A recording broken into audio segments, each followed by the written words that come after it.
So I'm gonna do what's really a bad one on these. This tire is like basically brand new, and somebody gave it to me and didn't tell me it had a hole in it, and so nobody's ever showed you how to do this. It's really kind of simple.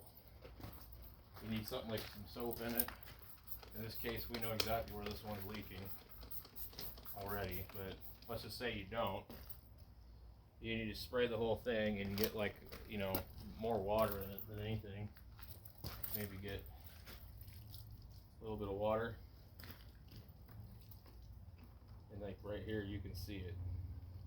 We got mosquitoes out here like crazy.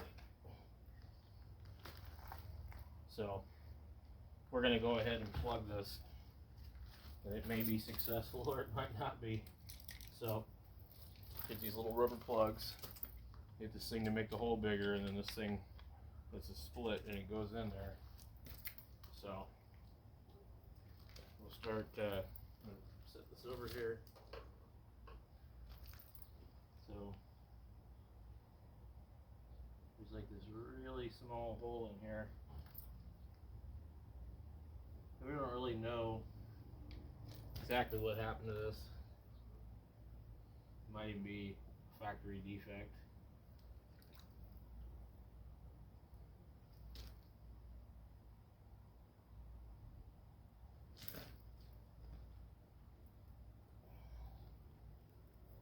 So we're just gonna put this all the way through the freaking tire and then twist it around a bit.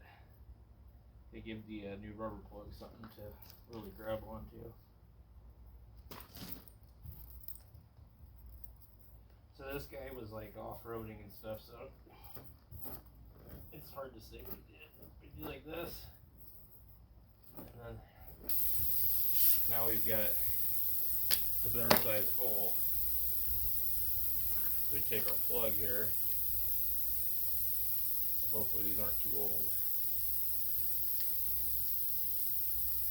Peel it off of here. Just stick it in between this guy here. Get it about halfway. Take this like that. Pull it out really fast. Then you're plugged. You're done. On that one, you'll cut it off probably. If it was on the tread, it would eventually wear itself down. So anyway, thanks for watching. Hope that helps.